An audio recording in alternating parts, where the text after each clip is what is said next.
Então tá, pessoal. Eu queria ler com vocês dois textos. Se você não trouxe ou não tem um aplicativo que tenha as escrituras aí, em 2 Timóteo, no capítulo 3, a carta do apóstolo Paulo a Timóteo, ele escreve ali no capítulo 3, ele diz assim, a partir do versículo 1. Ele diz, Paulo escrevendo ao Timóteo, ele fala, saiba disto, nos últimos dias sobrevirão tempos terríveis. Ele fala o que são esses tempos terríveis. Os homens serão egoístas, avarentos, presunçosos, arrogantes, blasfemos, desobedientes aos pais, ingratos, ímpios no seu modo de ser, sem amor nenhum pela família, irreconciliáveis, caluniadores, sem nenhum tipo de domínio próprio, entregues às suas próprias pulsões, cruéis, inimigos do bem, traidores, precipitados, soberbos, mais amantes dos prazeres do que amigos de Deus, tendo aparência, muitas vezes, de piedade, mas negando o que é a piedade no seu poder em si. Afaste-se destes, pois estes se introduzem pelas casas, conquistam mulheres estáveis e sobrecarregadas do pecado e se deixam levar por toda espécie de desejos. Elas estão sempre aprendendo, mas jamais conseguem chegar ao conhecimento da verdade. Por serem assim, instáveis, sem domínio próprio, nessa instabilidade toda que eu li antes, são pessoas que ouvem, mas nunca chegam ao entendimento da verdade que é verdade. Daí Paulo fala como Janes e Jambres, que se opuseram a Moisés e também resistem à verdade. A mente dessas pessoas é depravada e são reprovados na fé, mas não irão longe. Porém, como no caso daqueles, a sua insensatez logo se tornará evidente a todos.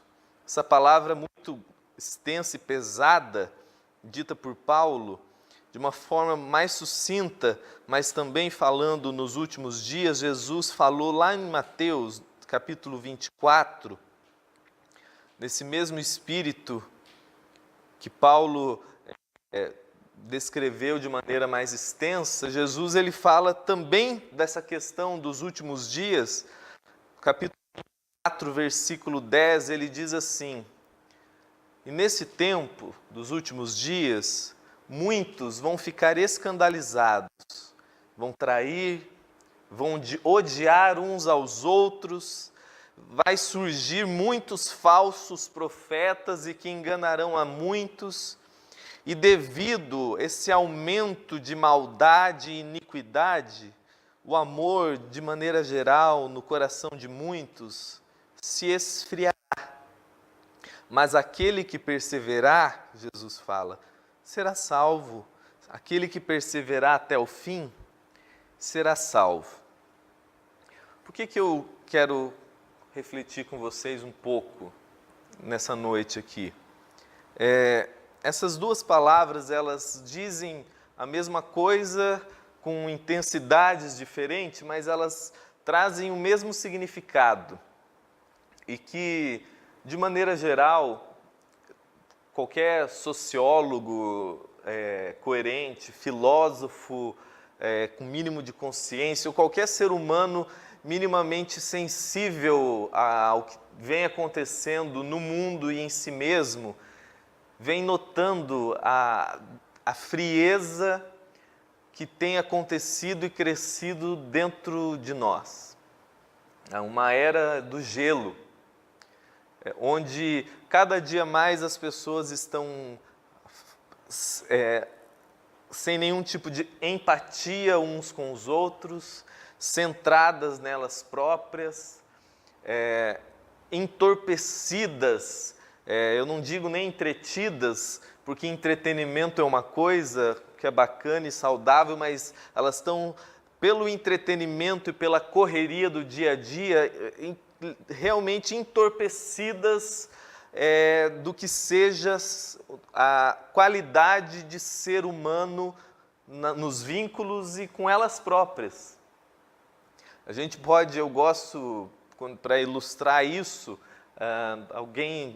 não sei se de alguns de vocês já ouviram, aquela experiência de pegar uma panela de água, colocar no fogo e colocar um sapo, que se você colocar o sapo na água fervendo, ele pula e ele sai, ele não vai ficar ali. Mas se você colocar ele na água fria e ligar, e ele for aquecendo junto com aquela água, ele vai morrer sem perceber. Porque o processo de dessensibilização faz com que ele morra e não perceba. Quando ele vê, foi. E é mais ou menos assim que acontece com o meu e com o seu coração nesse processo. O que Paulo fala,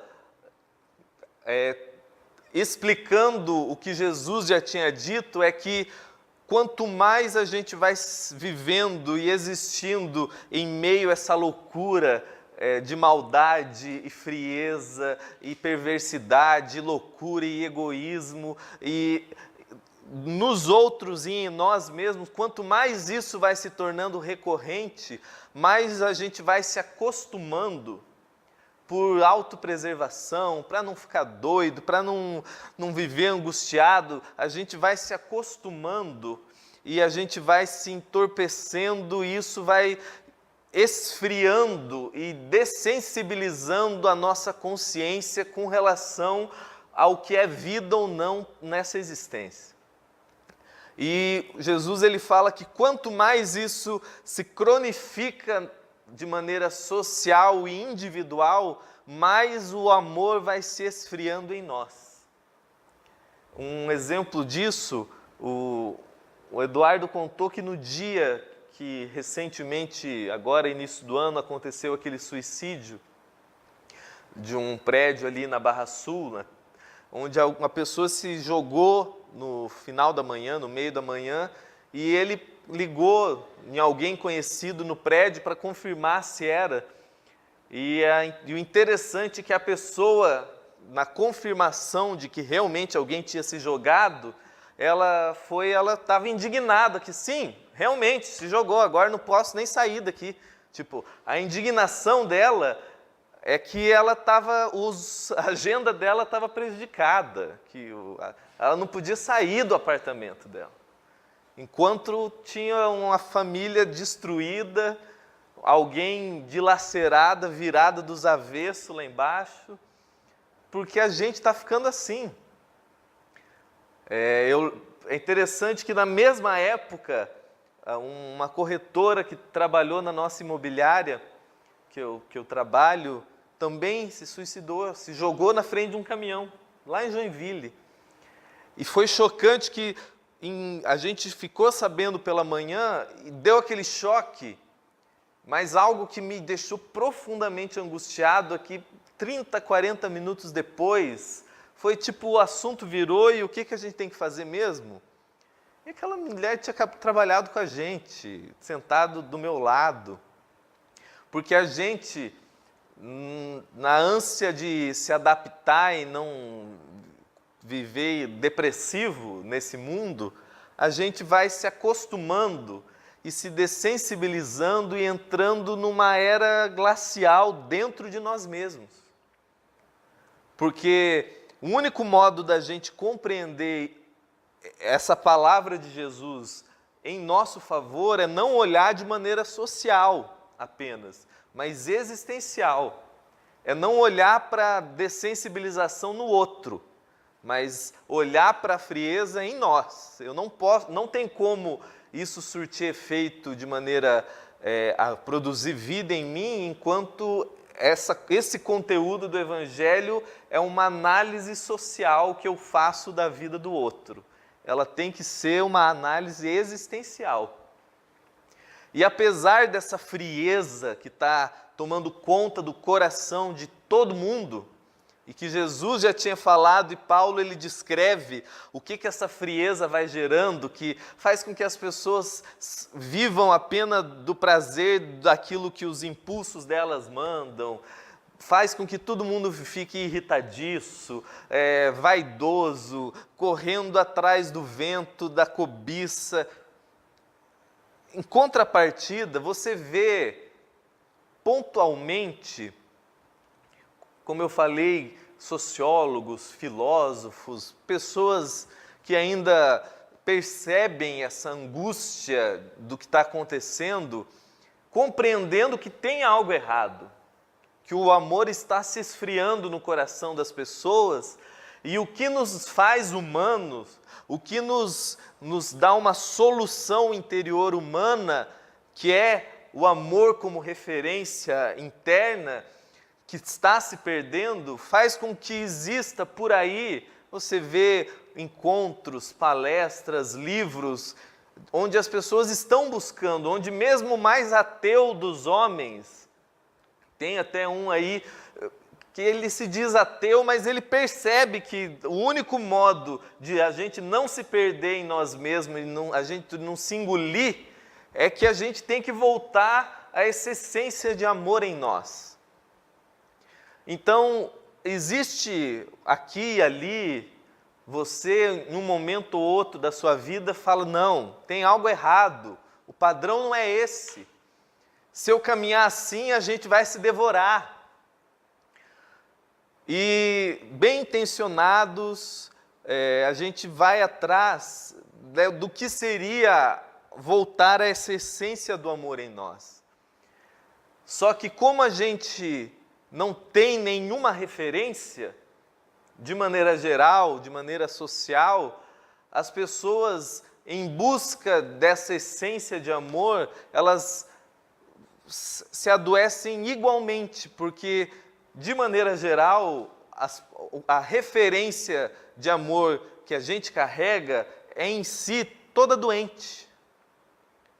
Os nossos amores são todos adoecidos.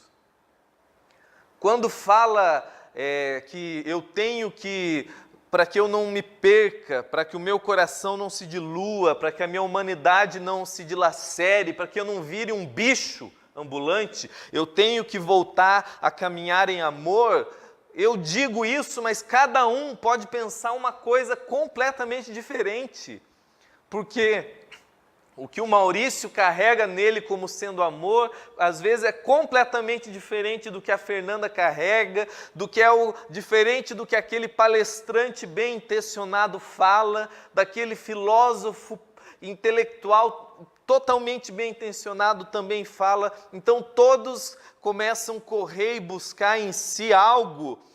Só que como nossas referências de amor são todas adoecidas, a gente carrega como referência de amor o casamento do nosso pai e da nossa mãe, que era um amor completamente doente. O nosso modo de amar o filho e o amor que a gente recebeu do nosso pai, que é todo doente. O nosso amor romântico que a gente vê de Hollywood, em filme, que é tudo doente. Que é aquela paixão ciumenta, cheia de tesão violento e daí a gente, em nome do amor, a gente se adoece igualmente. Em nome do amor, a gente batiza as nossas relações doentes.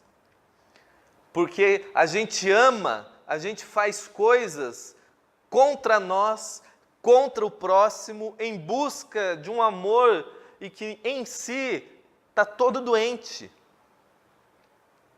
E é sobre isso que eu queria que você refletir com vocês nessa noite, porque se eu busco ser um discípulo de Jesus, se eu digo ser alguém que busca no Evangelho essa referência, e eu vivo num mundo que vai penetrando em mim,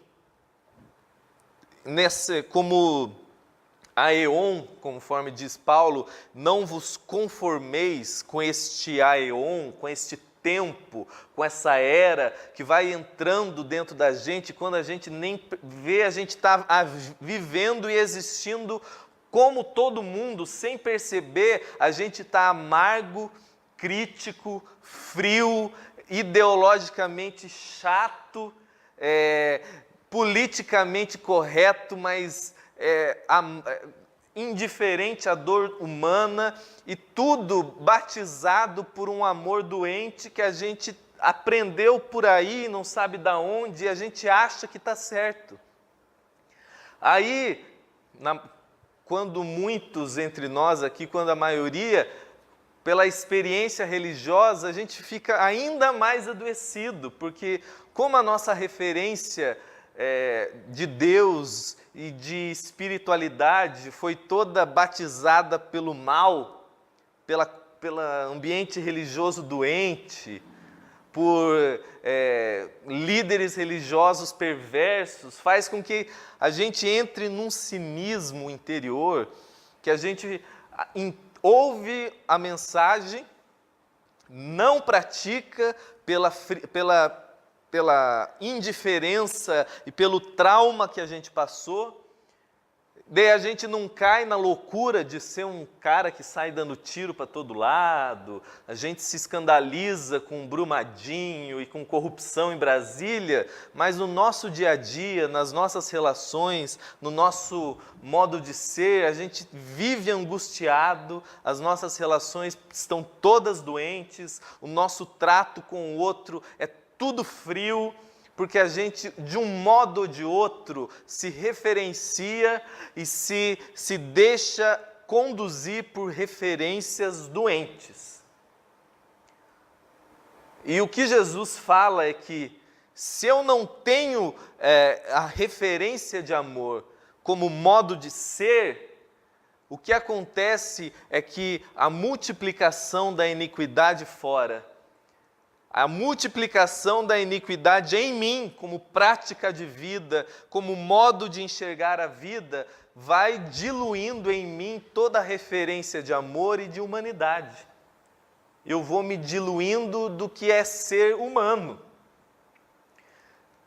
E eu quero então refletir com vocês, que vocês guardem algumas poucas compreensões que nos dão um norte sobre proposta do Evangelho para nos salvar e proteger a nossa interioridade, o nosso coração, para que a gente não se dilua por completo, mas que a gente tenha um fôlego de vida e um modo de ser, para que a gente junte os cacos e crie uma solidez interior. Para que a gente não se dilua na modernidade líquida, mas que a gente tenha uma referência interior sólida. E a primeira compreensão que eu quero que você guarde é que o único modo, o único amor como proposta saudável de ser para a vida, eu aprendo em Jesus. Como eu falei para vocês, está cheio de gente, e às vezes até você é um desses, bem intencionado e que percebe a maldade de maneira geral e percebe a maldade querendo entrar em você, e o ódio, e a indiferença, e o não perdão, e tanta coisa, e você busca essa referência de amor. Só que as nossas referências são doentes.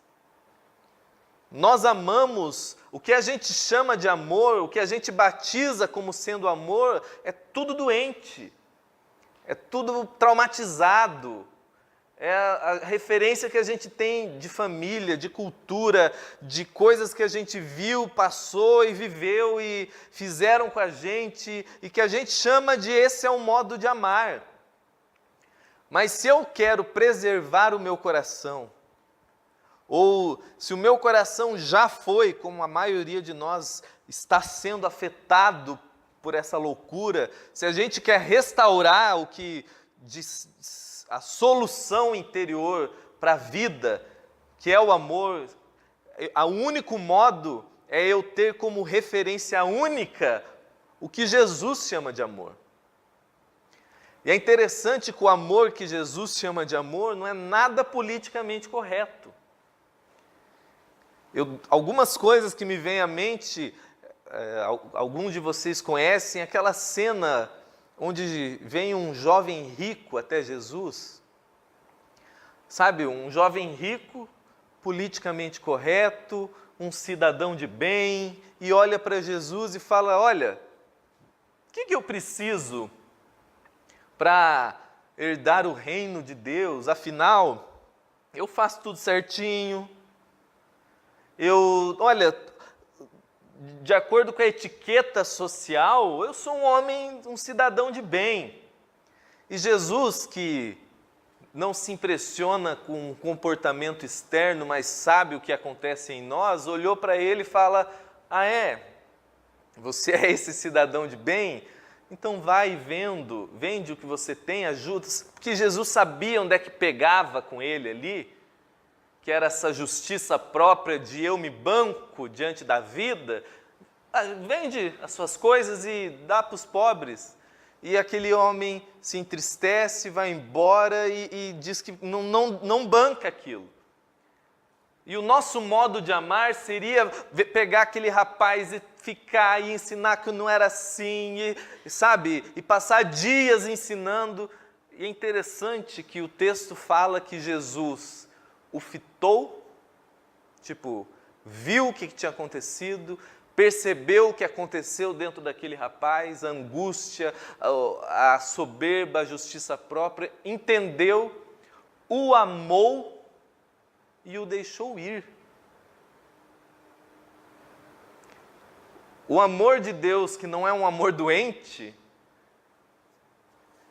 viu que aquele rapaz saiu dali triste, cheio de conflitos, porque a palavra de Jesus tinha desconstruído aquela justiça própria de politicamente correto, de eu sou um cidadão de bem, e Jesus foi na raiz do problema falando: não é bem assim, você está equivocado sobre a vida. Mas Jesus viu aquilo, viu a tristeza daquele rapaz e deixou ele ir, mesmo em amor. O amou e o deixou ir. Falou: olha, você precisa lidar com essas coisas dentro de você, com a tristeza dentro de você. Um outro texto que me chama muita atenção, naquela parábola do filho pródigo, que fala muito da relação de Deus com o homem, de Deus com o ser humano, é que um filho que é filho e que se sabia filho e que sabia quem era o pai, ou que imaginava quem sabia que era o pai, teve um surto de liberdade e falou: me dá tudo que eu quero ir. E o pai, amando aquele filho, deixou o filho ir. E o filho foi, e o pai ficou.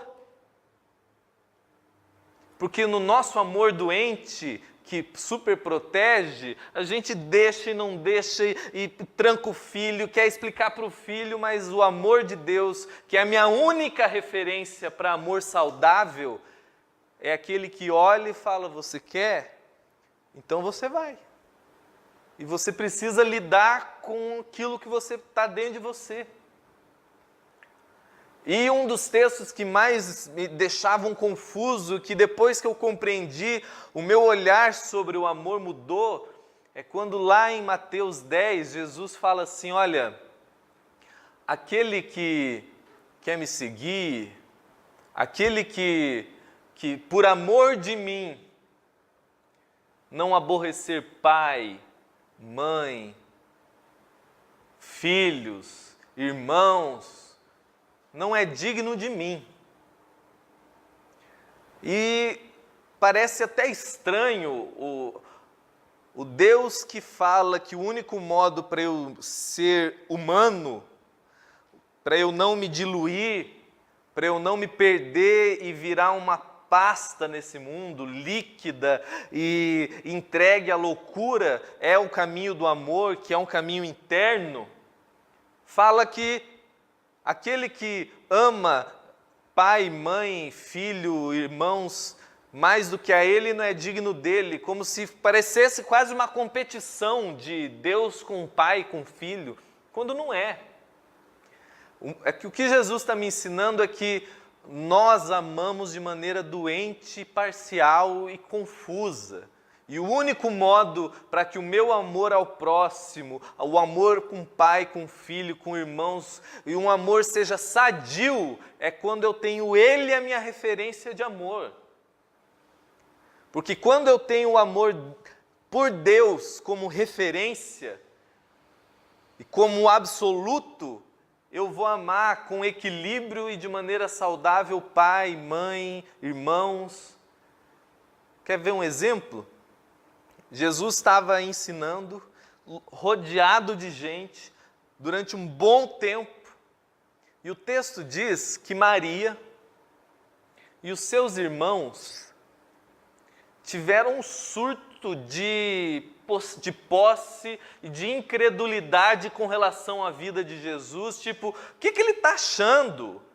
Não, vamos chegar. Eles foram lá e falaram, manda ele vir aqui fora, que a mãe dele está mandando, porque eu sou mãe, eu sei o que é amor, ele tem que comer, ele tem que descansar, sabe?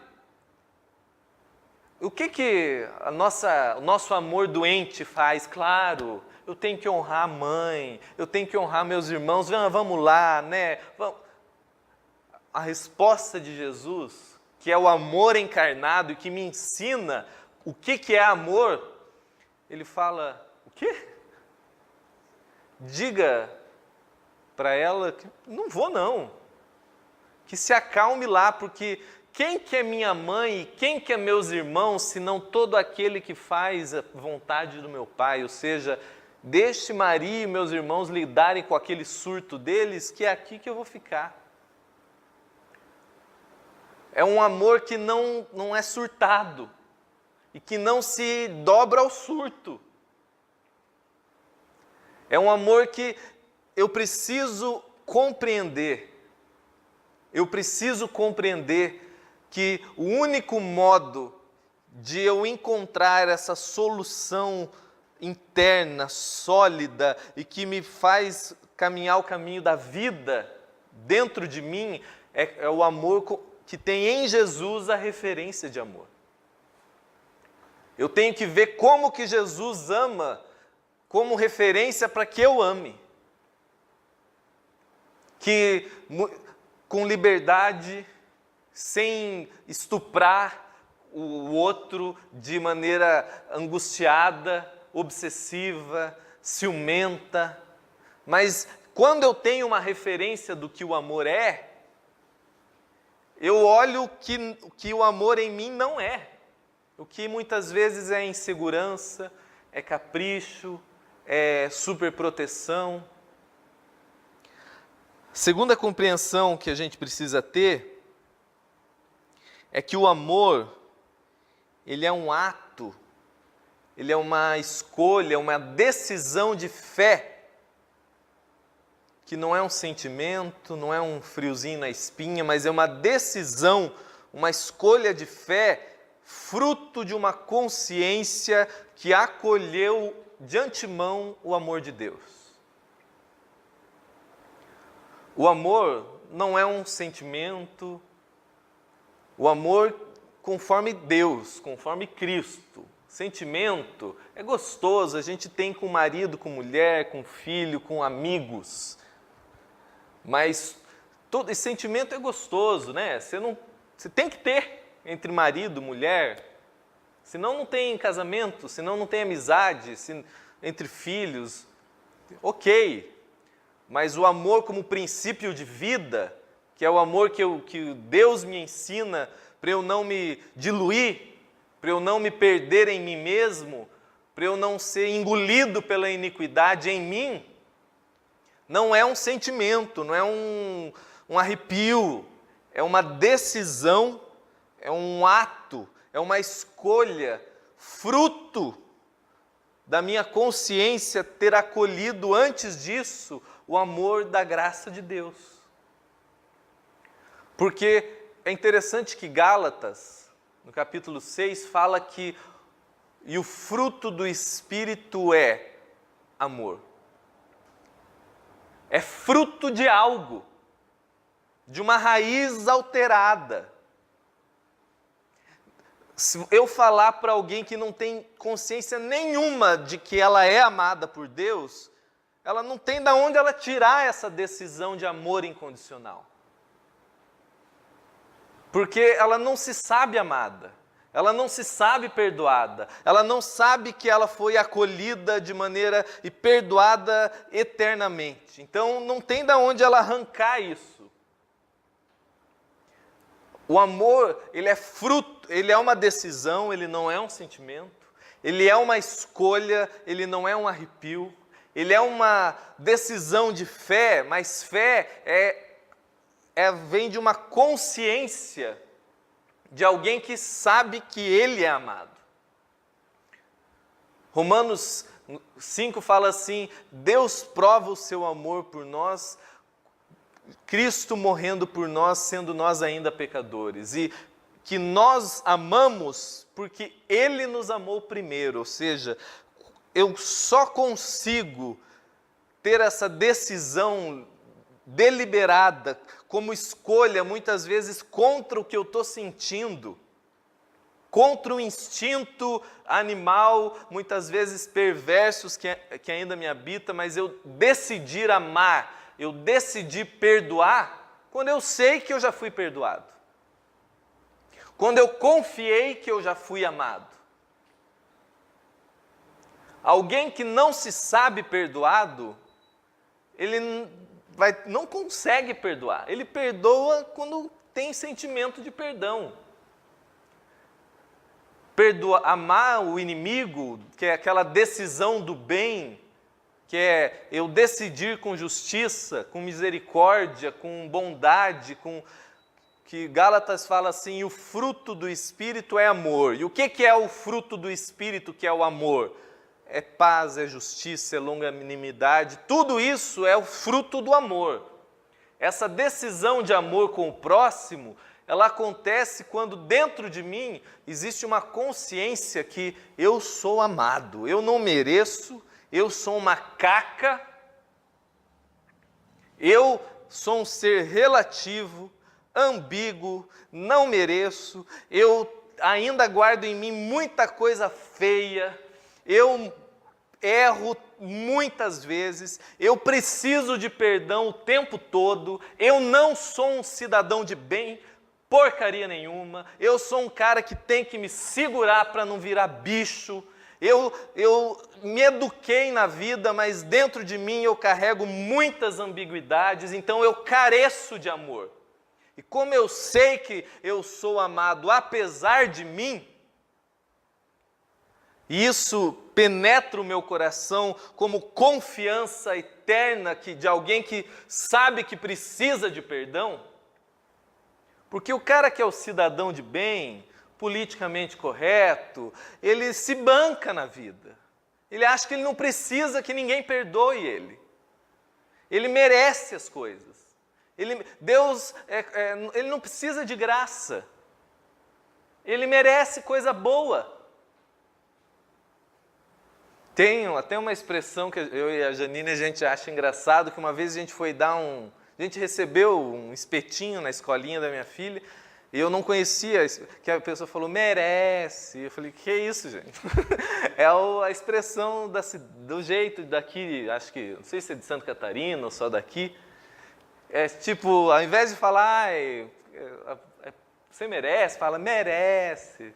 E como a gente acha que a gente merece, a gente não dá graça para o outro, porque a gente não precisa de graça. Porque como a gente não é bandido de maneira geral, porque a gente não vive atirando e babando de loucura, a gente acha que a gente não precisa de perdão toda hora. A gente acha que a gente não precisa que as pessoas sejam misericordiosas conosco. A gente acha que Deus nos ama porque a gente é bonzinho. E Jesus, falando com os discípulos, ele fala: vocês não entenderam que vós sois maus? Que dentro de você entregue a si mesmo, se faz mal a si mesmo e faz mal ao outro. Se não se tem uma consciência da vida, pelo teu instinto animal, você se flagela todo. Agora, quando a gente não tem essa compreensão, a gente ama quem nos ama. A gente faz bem quem nos faz bem. A gente perdoa quem a gente acha que merece perdão. A gente é educado com quem é educado conosco. A gente é generoso quando são generosos conosco. Porque, afinal, a gente é cidadão de bem, a gente não é louco. Agora, enquanto a gente não tem consciência que a gente precisa da graça de Deus, por que você acha que Jesus falou para os fariseus que prostitutas e publicanos precediam eles no reino? Porque o fariseu batia no peito e falava: graças a Deus que eu não sou como um publicano pecador. Aleluia! A fariseia, não existe essa palavra, mas a mulher, cidadão de bem, ela bate: graças a Deus que eu não sou igual essa prostituta ali. Então, não precisa de graça, não precisa de perdão. Agora, a prostituta, ela olha para si, ela fala: eu sou um caco, eu preciso de ajuda. Agora, quando eu tenho consciência da minha ambiguidade, da minha relatividade, que eu posso me educar, eu posso me melhorar, eu posso ter tanta coisa boa, e esse é o meu alvo, é não virar bicho, é melhorar, se educar, é virar homem. Mas quanto mais eu amadureço no Evangelho, e não na religião, mas no Evangelho, quanto mais eu amadureço, mais eu reconheço que tem muita coisa errada em mim. Porque a minha referência de maturidade e de amor não é o meu próximo, é Cristo, é o amor de Deus em Cristo. Porque eu posso ser mais educado e mais paciente que o Alain, mas quando eu olho para Deus, para o Evangelho, para o modo de ser de Jesus, eu olho e falo: meu Deus, mas eu sou um cavalo ainda. Porque a proposta de Jesus é sempre com referência a algo. Não é assim: ame. É: ame como eu vos amei. Tudo que é essencial para a vida, como proposta de vida no Evangelho, é sempre com referência a algo. Porque Jesus não filosofava, ele não ficava jogando ideias ao vento, não, é essa e a referência é essa. Ame. Como que eu amo? Como minha tia, como Shakespeare, como tem tanta gente boa que você convive, lê, assiste e que são coisas lindas, mas a referência de amor é como ele amou. E como que ele amou? Sendo eu ainda um caco, sendo eu ainda pecador, sendo eu ainda não... Antes que eu o amasse, ele me amou, ele foi bom para comigo. Ele foi paciente com a minha loucura. Ele me perdoou quando eu nem tinha pedido perdão. Ele foi misericordioso comigo quando eu não achava que precisava de misericórdia. O que é misericórdia? É compaixão da miséria do outro. Quando eu não entendo as misérias que eu ainda carrego em mim, eu acho que eu não preciso de misericórdia. E quanto mais ético e correto você vai se educando a ser na vida, mais difícil fica você, se esse agir para o lado de fora não for fruto de uma raiz dentro, uma raiz de significado da graça dentro de você, a sua ação para o lado de fora, ela é só comportamental e de troca. Aí, se o Tiago falha comigo, amigo, até aqui vai, né, cara? Daqui para frente não vou perdoar não.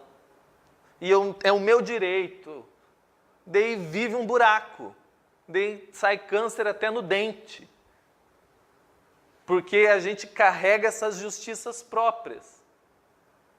Então, a minha referência de amor, para que eu olhe e eu enxergue, eu olho como Jesus amou. E como Jesus amou, eu olho para mim e falo, eu ainda não amei. Mas eu só decido amar, escolho amar, deste modo que não é uma emoção, um arrepio, mas é uma decisão do bem, de ser bom, de ser justo, de perdoar sempre, de não levar desaforo para casa. Não é porque você tira partido naquilo, mas porque você decidiu não levar o não perdão dentro de você. Você pode levar um sentimento que ainda não se resolveu, mas você decide.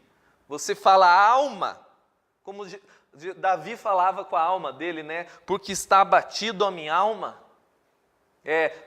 Alma, você percebe, você não tem medo de olhar para a sua alma ainda angustiada, irritada, brava e fala, se acalma, porque eu decido o perdão. Porque eu sei que eu preciso de perdão sempre. E eu sei que Deus me perdoa sempre. Eu decido perdoar sempre. Então, o amor, que é a única coisa que vai fazer o meu ser não se diluir, essa era do gelo não petrificar como gelo e diluir a minha essência humana, ele só acontece como fruto dessa consciência de alguém que sabe que precisa e foi amado por graça. Quando eu sei que eu fui amado de graça e por graça, e eu sou amado, apesar da minha relatividade, da minha ambiguidade, o meu modo de enxergar o outro muda. Porque eu enxergo nivelado. Eu não olho para baixo na hora de amar. E nem olho para cima. Eu olho igual. Eu não preciso conviver com quem está me dando tapa na cara. Eu não preciso ser amiguinho dos meus inimigos, mas eu decido amá-los. E eu amo não com um sentimento gostoso, eu amo sendo bom, eu amo perdoando sempre, eu amo sendo justo. Se ele tiver fome, eu dou comida, se ele tiver sede, eu não sou colega dele, mas decido ser bom com ele. Mas eu só decido quando eu sei que antes disso eu sempre fui e sou amado, e que eu não mereço esse amor. Então, o que eu recebi de graça, eu dou de graça. Então, eu amo você, não importa você. Tem nada a ver com a sua ação comigo. A sua ação comigo tem a ver se a gente vai caminhar junto, se a gente vai frequentar a casa um do outro, se a gente é colega, se a gente é amigo, se a gente vai jantar junto, se eu vou gostar de você. Isso depende do que você faz para mim. Se eu vou gostar de você. Agora, se eu vou amar você, se eu vou ser bom, justo, perdoador, misericordioso, se eu vou tratar você com justiça e misericórdia, não tem nada a ver com você. É fruto de uma consciência que eu recebi por graça. Eu sei, eu não mereço, mas Deus me ama e me perdoa, e a graça do amor de Deus me envolveu para sempre. Então, isso altera o meu relacionamento, o meu modo de tratar o outro. Sempre que você perceber que está desconfigurando isso, é porque lá dentro está errado. o fruto está sendo não amor, a raiz está mudando. E você precisa, por isso que é uma renovação constante na minha consciência. Por quê? Porque você e eu já disse isso aqui em outro momento, a decisão de amar, meu irmão, é contra-instintual, é contra o nosso instinto animal. E mais do que isso, é contra o fluxo deste mundo. Amar, segundo Jesus, não é o fluxo deste tempo, dessa era, deste mundo. Esse mundo te ensina a ser gentil quando os outros são gentis. Seja generoso quando são generosos, perdoe quando... É assim, é troca. O seu instinto, o meu instinto natural, humano, orgânico, animal, mamífero, não tem nada de amor, é olho por olho, dente por dente. Então, é só com a consciência que acolheu o amor de Deus por ele e que a cada dia vai lembrando, que vai trazendo à memória só o que dá esperança para ele. E muitas vezes eu tenho que me lembrar. Muitas vezes. Quando os outros são maus comigo, quando os outros não me tratam bem, quando os outros precisam que eu os perdoe,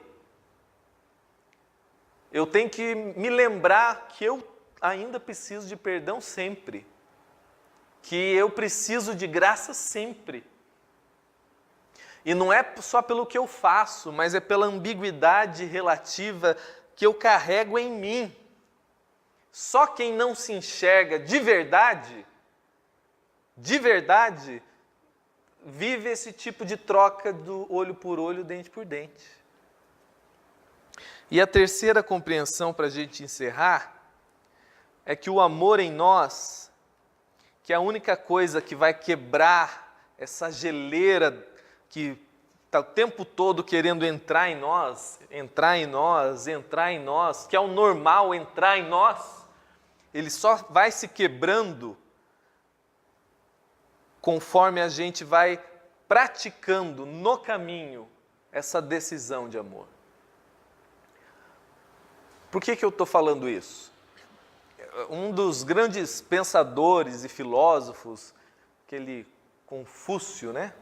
Lá 500 anos antes de Cristo, ele fala assim: aquilo que você não quer que os outros te façam, não faça para os outros.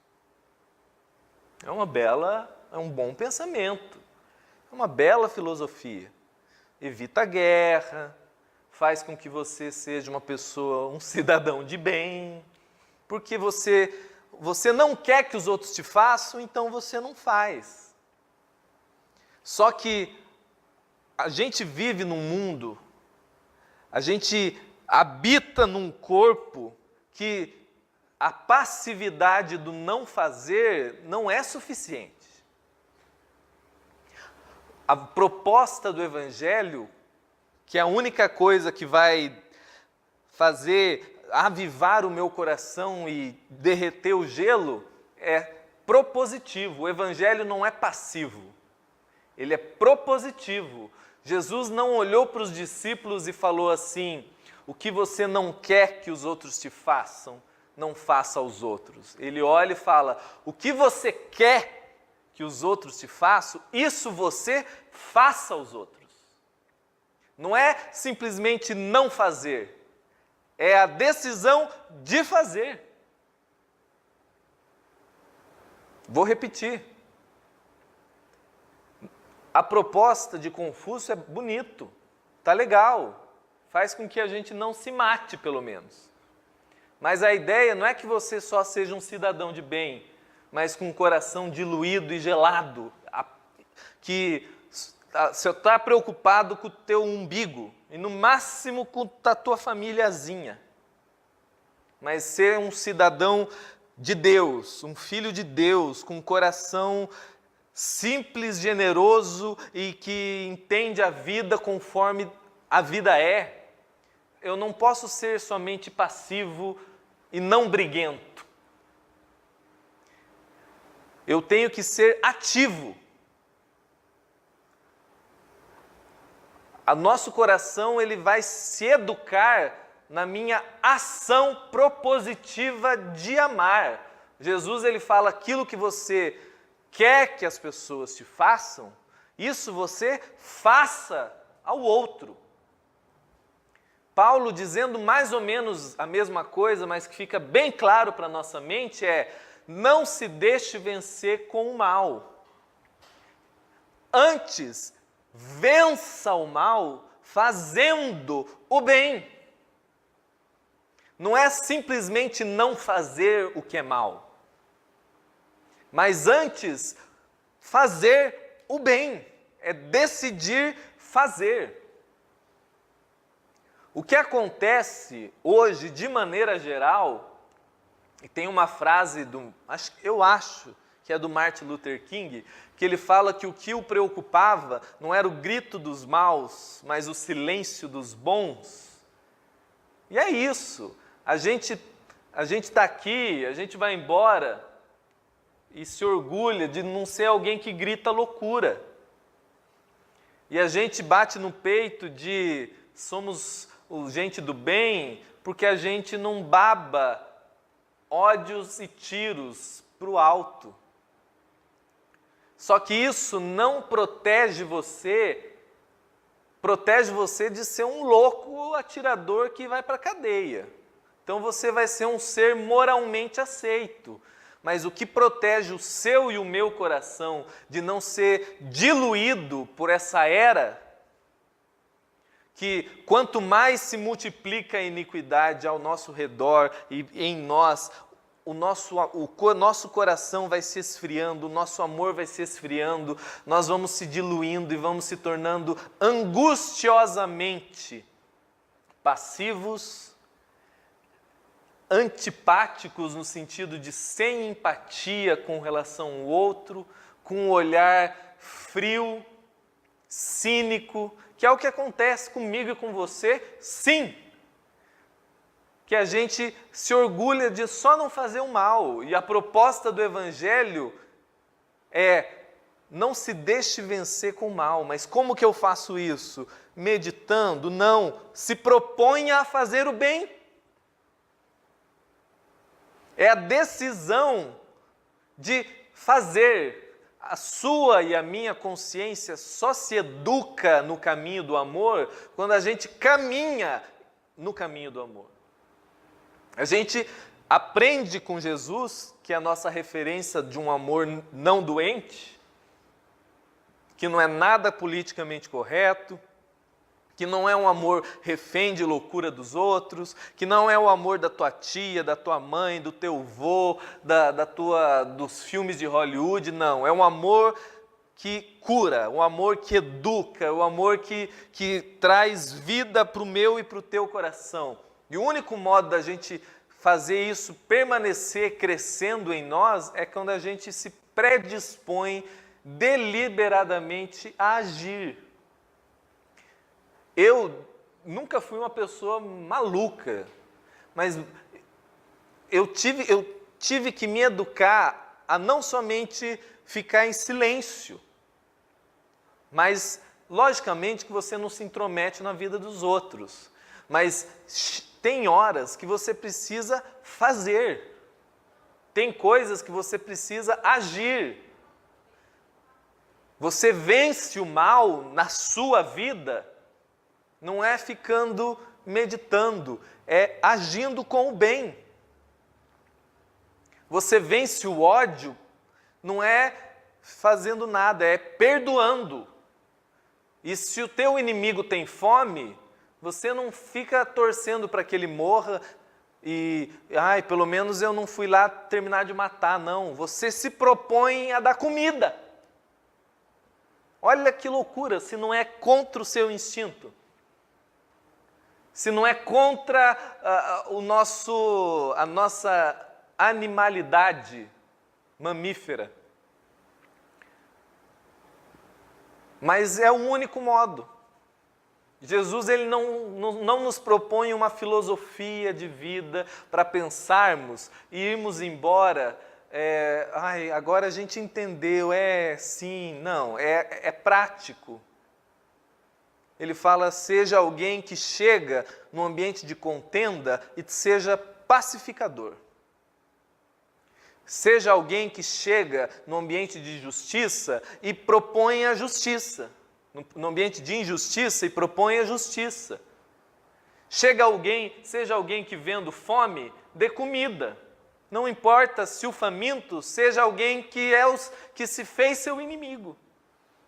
Porque você o perdoou.